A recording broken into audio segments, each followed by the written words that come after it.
August 14, 1943 dawned with the kind of oppressive heat that made even breathing feel like work over the Solomon Islands. Lieutenant Commander James Big Jim Sweat wiped the sweat from his brow as he climbed into the cockpit of his F-4U Corsair, its distinctive inverted gull wings casting shadows across the coral runway of Munda Airfield. He had no idea that this sortie would demonstrate a technological revolution that would fundamentally alter aerial combat in the Pacific Theater. The Japanese Zero pilots who prowled these skies had grown accustomed to certain advantages.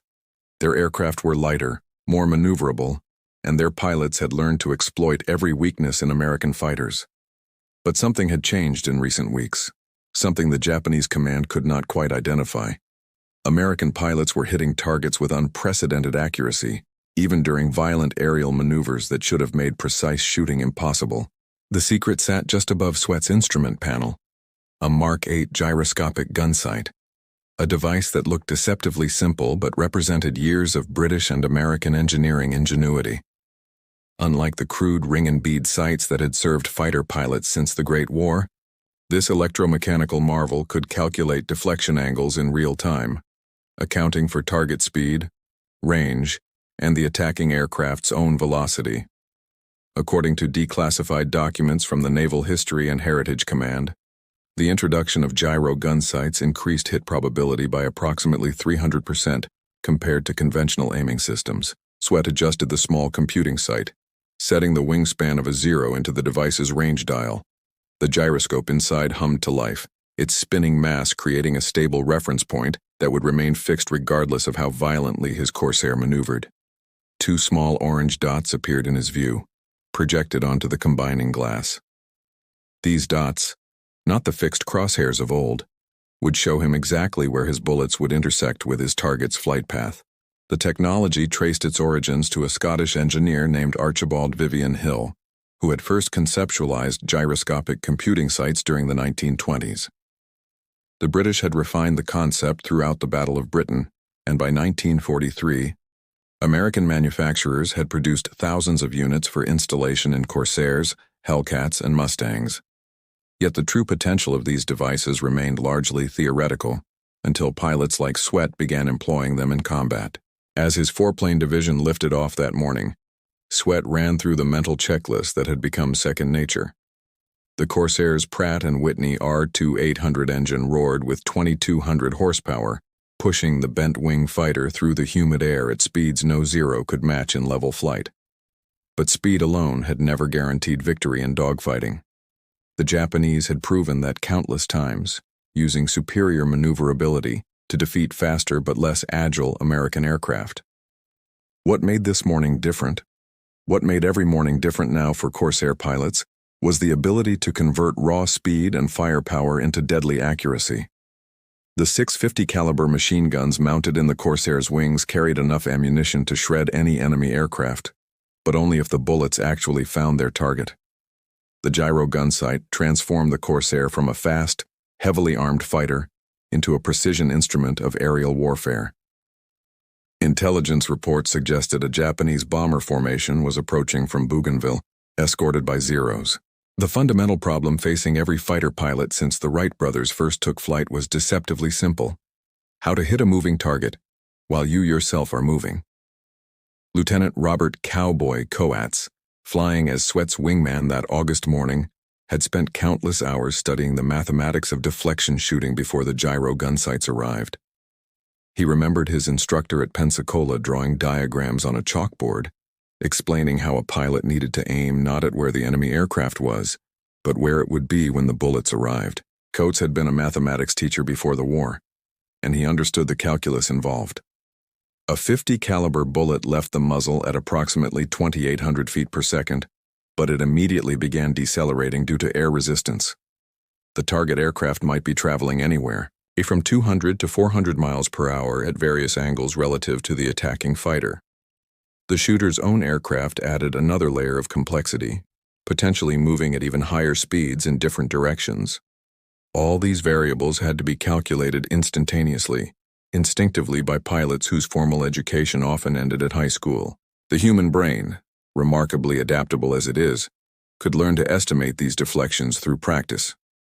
The best pilots developed an almost supernatural feel for lead angles, a kinesthetic understanding that bypassed conscious thought. But even the most naturally gifted marksmen struggled with consistency, especially during the stress and chaos of combat, when multiple targets presented themselves from varying angles, while anti-aircraft fire and enemy fighters threatened from all directions. As documented in research compiled by the Smithsonian National Air and Space Museum, studies conducted during the war revealed that the average fighter pilot in 1942 expended approximately 2,000 rounds of ammunition for every confirmed enemy aircraft destroyed. This abysmal hit rate reflected not poor marksmanship, but the inherent difficulty of deflection shooting. Pilots were essentially trying to solve complex calculus problems while pulling multiple G-forces, watching for threats, managing their aircraft, and dealing with the very real possibility of imminent death. The Mark 8 gyro-gunsight eliminated most of this mental burden. The pilot simply had to keep the orange computing dots on the target, and the gyroscope-driven mechanism automatically calculated the proper lead. The device worked through elegant mechanical principles. As the pilot B-anked or maneuvered, gyroscopes maintained a fixed reference plane while the aircraft moved around them. This relative motion drove computing cams that adjusted the position of the aiming dots based on the turn rate, which correlated directly to the deflection angle required. Coates had been skeptical at first. The device seemed too simple, too good to be true. During his initial training flights with the new sight, he had instinctively aimed using the old methods, barely glancing at the orange dots that seemed to float impossibly ahead of where his instincts told him to shoot. His first burst, aimed the traditional way, missed completely. His second burst, trusting the gyro sight despite every fiber of his being screaming that he was aiming too far forward, shredded the towed target sleeve. That moment of conversion, repeated in thousands of pilots across the Pacific, represented one of those rare instances where technology truly transformed tactics, rather than merely augmenting existing capabilities. The gyro-gunsight did not just make good pilots better, it made average pilots good and good pilots exceptional. It democratized aerial marksmanship in ways that would have seemed like science fiction just years earlier. Now, climbing through 10,000 feet toward the reported position of the incoming Japanese formation, Coates checked his sight one more time. The radio crackled to life at 11:42 that morning as Lieutenant Dick Braun, flying top cover 3,000 feet above Sweat's division, spotted the enemy formation. His voice remained calm despite what he was seeing. 18 Mitsubishi G4M bombers in 3 tight Vs, protected by at least 20 A6M0 fighters weaving above and around the bombers in a complex aerial ballet that Japanese pilots had perfected over years of combat. Sweat acknowledged the contact and began calculating the intercept.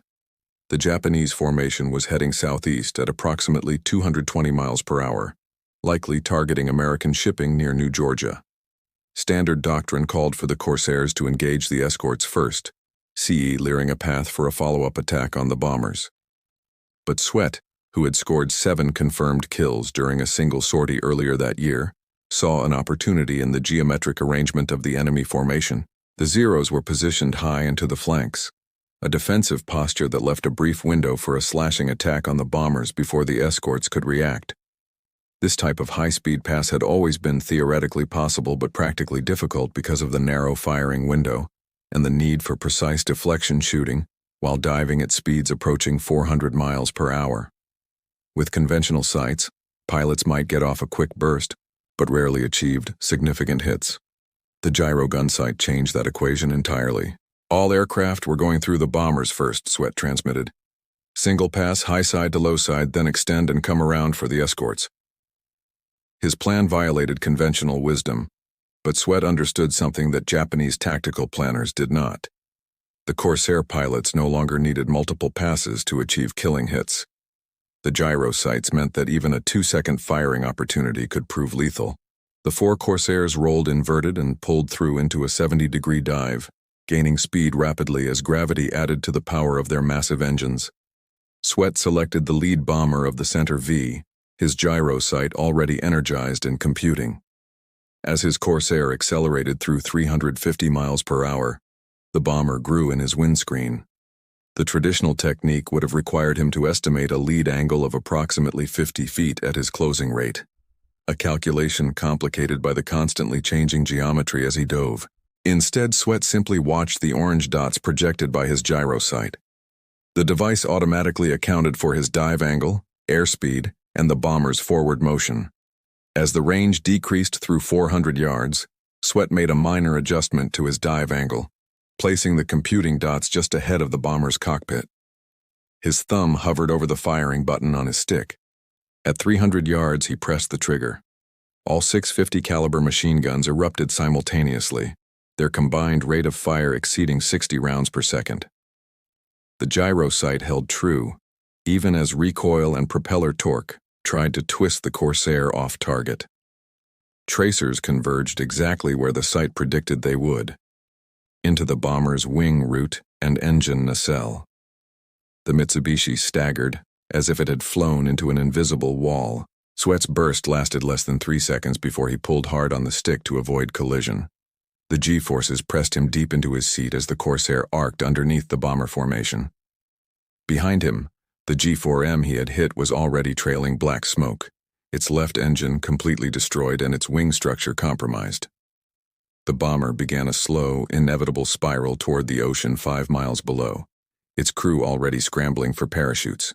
Commander Saburo Sakai, flying as escort leader for the bomber formation, recognized immediately that something had changed in American tactics. From his position 1,500 feet above and behind the bombers, he had watched the 4 Corsairs make their diving attack with the kind of aggressive precision that should have been impossible at such high speeds. One bomber was already falling, and he could see damage on at least 2 others from that single pass. Sakai was no ordinary pilot. As one of Japan's leading aces with more than 60 confirmed victories, he possessed an intimate understanding of aerial combat dynamics that few pilots on either side could match. He had been shot down, had survived with devastating injuries including the loss of vision in his right eye, and had returned to combat through sheer determination. He knew the strengths and weaknesses of every Allied fighter type, knew how American pilots thought and fought. But this was different. The Corsairs should not have achieved such concentrated hits during a high-speed diving pass. The deflection angles involved required either extraordinary luck or extraordinary skill, and 4 aircraft achieving similar results simultaneously suggested neither. Sakai's tactical mind raced through possibilities as he rolled his Zero into a pursuit curve, attempting to cut off the Corsairs before they could extend out of range and set up another attack. The Zero excelled at turning combat, its low-wing loading and responsive controls allowing it to outmaneuver virtually any Allied fighter in sustained turns. Japanese tactical doctrine emphasized drawing opponents into circling engagements where superior maneuverability would eventually provide a firing solution. But American pilots, particularly Corsair pilots, had learned to avoid these turning battles, using their superior speed and diving ability to dictate engagement terms. Sakai watched as the Corsairs, rather than trying to climb back to altitude through the waiting Zeros, extended horizontally at full throttle toward a cloud bank 3 miles distant. This was standard thatch weave doctrine. Avoid the enemy's strengths, exploit your own advantages. The Zeros could not catch the Corsairs in level flight, and by the time Sakai's formation could build enough speed diving on them, the Americans would reach the cloud cover and escape, or so the Americans hoped. Sakai, reading the geometry with practiced precision, realized that 2 of his pilots were positioned correctly to intercept if they dove immediately. He transmitted quick orders in Japanese, directing petty officers Takeo Tanamizu and Hiroyoshi Nishizawa to attack while he led the remaining Zeros in a curving pursuit that would cut off any escape back toward American-held territory. According to accounts later compiled by aviation historians and referenced in multiple scholarly works on Pacific air combat, what happened next became a textbook example of the changing nature of fighter warfare in the latter half of 1943. Tanamizu and Nishizawa, both experienced pilots with multiple victories, dove on the trailing pair of Corsairs with textbook execution. Their approach angles were perfect, their speed management impeccable. Lieutenant Coates, flying in the number 4 position, spotted them first. "Zeros high 7 o'clock, 2 bandits inbound." His call was calm, professional, trained through countless hours of radio discipline, The Corsairs immediately broke into the attack, a defensive maneuver that would deny the Zeros an easy firing solution and force them to make a harder deflection shot. But the Corsairs did not break into a traditional defensive turn. Instead, Sweat called for a modified maneuver that would have been suicidal with conventional gun sights, a shallow climbing turn toward the attackers, converting some of their speed into altitude, while presenting a narrow profile but also creating a brief window for a head-on shot. The closing speed between Coates' Corsair and Tanamizu's Zero approached 700 miles per hour as the two fighters converged in what naval aviators called a merge. In such engagements, both pilots would traditionally spray bullets in the general direction of the opponent, hoping that the sheer volume of fire might achieve a lucky hit. The odds of either aircraft being seriously damaged in these head-on passes were historically low, perhaps 5%, which is why most pilots preferred to avoid them in favor of attacks from advantageous angles. Coates felt no fear as he watched the Zero grow in his windscreen, only a kind of cold calculation that the Gyro-Gunsight had made possible. The orange computing dots floated in his view, automatically adjusting as the range closed and the approach angles shifted. He did not need to guess at deflection or hold his fire until point-blank range. The sight would tell him exactly when and where to shoot. At 800 yards, still too far for a certain kill, Coates placed the computing dots on the Zero's engine cowling and tracked smoothly. His breathing remained controlled, his hands steady on stick and throttle. The gyroscope maintained its reference plane while the aircraft moved around it. The mechanical computer solving differential equations that would have taken a mathematician minutes to work through on paper. 600 yards. The Zero's wings began to sparkle as Tanamizu opened fire early, a common mistake when pilots felt pressured by an opponent's aggressive approach. The Japanese pilot was shooting at where Coates' Corsair was, not where it would be, and his bullets passed harmlessly to the left. Coates did not flinch, did not break off his approach. The orange dots remained steady on his target. 400 yards. The gyro sight indicated optimal firing range. Coates squeezed the trigger and felt the familiar hammering vibration as 6 machine guns fired in unison. The sight's computing mechanism accounted for every variable: the Corsair's climb angle, its airspeed, the Zero's opposing velocity vector, even the ballistic drop of the bullets over distance. Where earlier generations of pilots had relied on instinct and luck, Coates relied on physics and engineering. The result was devastating. His burst of approximately 160 rounds fired over a span of 2.6 seconds converged exactly where the computing sight predicted. The Zero's engine disintegrated under the hammering impact of 50 caliber ammunition. Coolant sprayed in a white mist, then smoke, then flames. Tanamizu's fighter pitched down violently, trailing fire and debris. Coates broke hard right, simultaneously pulling back on the stick and rolling his Corsair away from the now uncontrolled Zero. His wingman, Ensign Danny Wall, had engaged Nishizawa in a similar head-on pass with comparable results. In less than 5 seconds, 2 experienced Zero pilots had been shot down in circumstances that, just months earlier, would likely have resulted in no hits on either side. These engagements, documented in after-action reports now housed at the National Archives in College Park, Maryland, demonstrated the revolutionary impact of gyroscopic gun sights more clearly than any amount of peacetime testing could have achieved. The technology had transformed the fundamental calculus of air combat, shifting advantage decisively toward pilots equipped with the superior aiming system. Commander Sakai, witnessing both Zeros fall almost simultaneously, immediately reassessed his tactical situation. Whatever advantage the Americans had gained, it was significant enough to override the Zero's maneuverability benefits. He transmitted orders for his remaining fighters to break off the engagement, a decision that undoubtedly saved Japanese lives, but also confirmed the psychological impact of the new American capability. The story of how these revolutionary gun sights came to be installed in Corsairs over the South Pacific began not in America, but in Britain, in the laboratories and drawing offices where a different kind of war was being fought. Dr. Arthur Chadwick, working at the Royal Aircraft Establishment in Farnborough, had spent the years before the war developing anti-aircraft gun directors, mechanical computers designed to predict where a shell should be fired to intersect with a moving aircraft's future position. When the Second World War erupted in September of 1939, Chadwick and his colleagues immediately recognized that similar principles could be applied to aircraft-mounted weapons. The challenge was miniaturization, creating a computing site small and light enough to fit in a fighter cockpit, while robust enough to function reliably under combat conditions of vibration, temperature extremes, and high G-forces. The first practical airborne gyroscopic site, the Mark II, entered service with Royal Air Force fighters in 1941.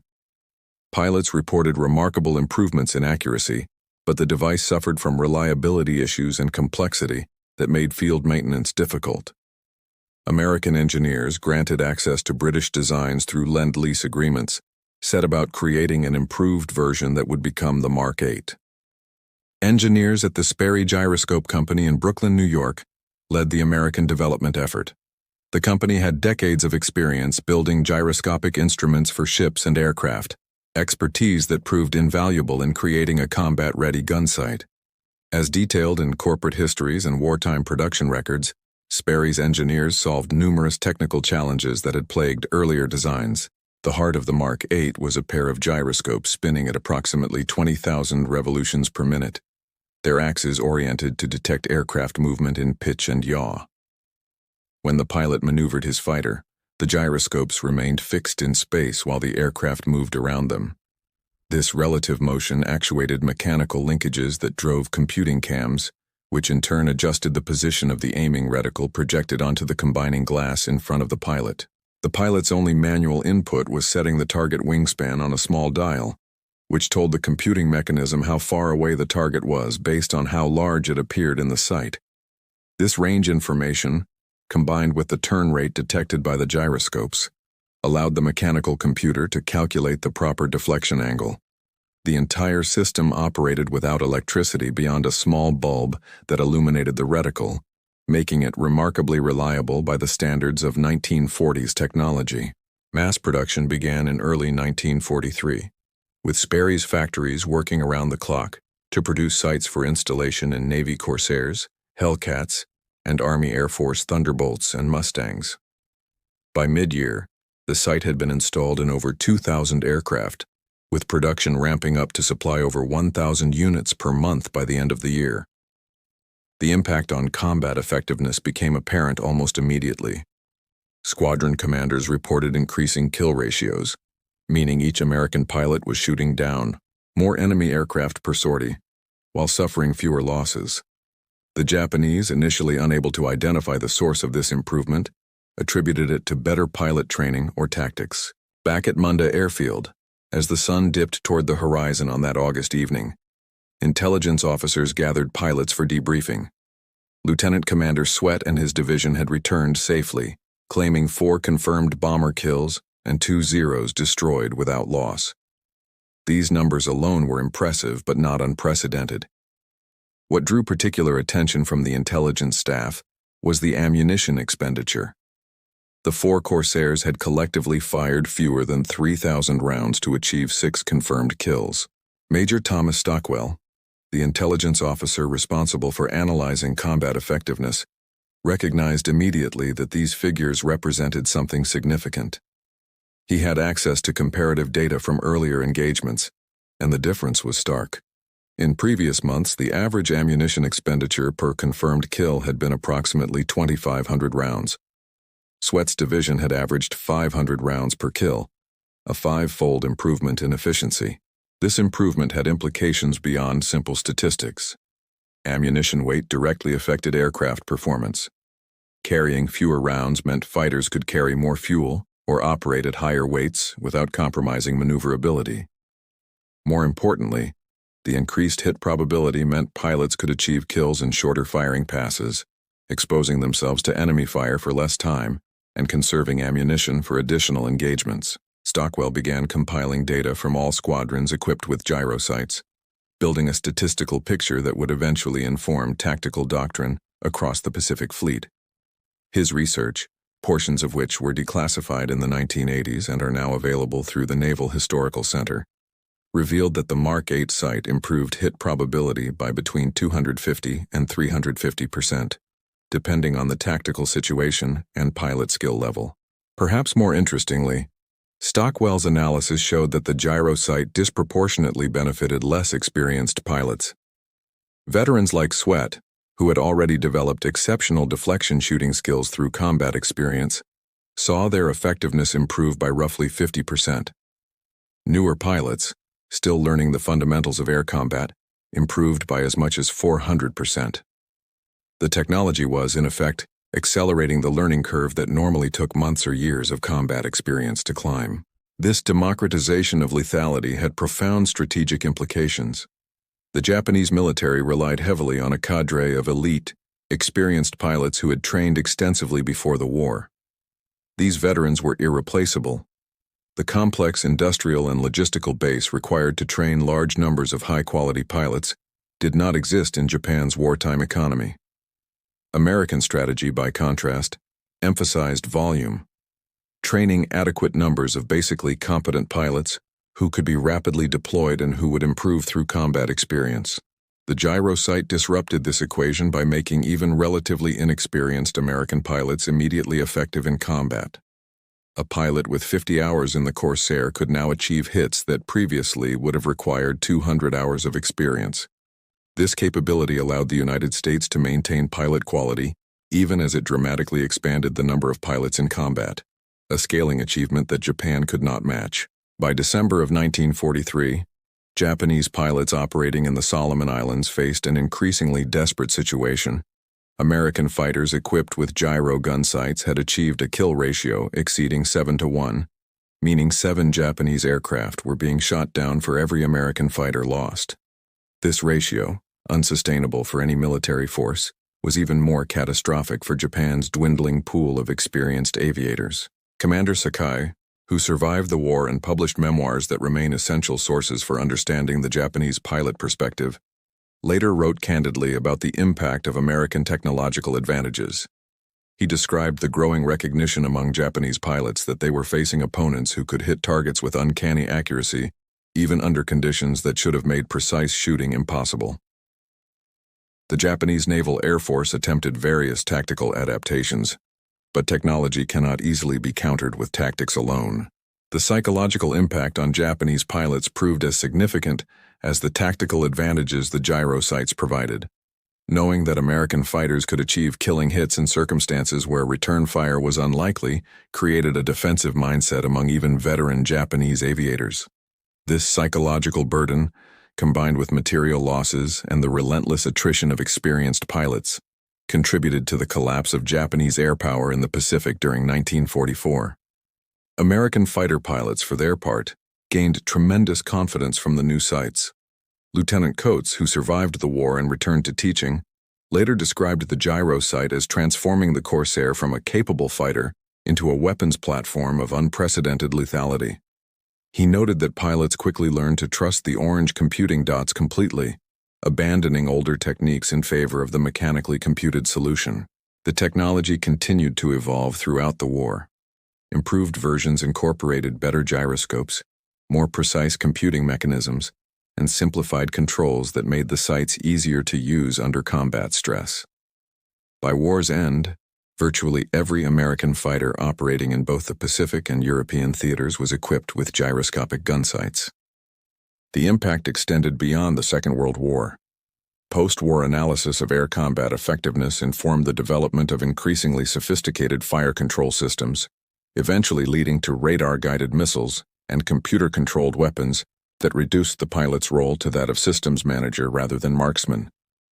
But in 1943, over the Solomon Islands, the gyro-gunsight represented the cutting edge of military technology, a device that transformed individual human capability through elegant engineering. The broader lesson of the gyro-gunsight story extends beyond military history into questions about how technology shapes human performance and organizational effectiveness. The sight succeeded not by replacing human skill, but by augmenting it, handling computational tasks that humans performed poorly while leaving judgment, tactics, and decision-making to the pilot. This human-machine partnership proved more effective than either could have been alone. For Lieutenant Commander Sweat, Lieutenant Coates, and thousands of other American fighter pilots who flew combat missions in the Pacific, The Gyro-Gunsight was simply a tool that helped them survive and complete their missions.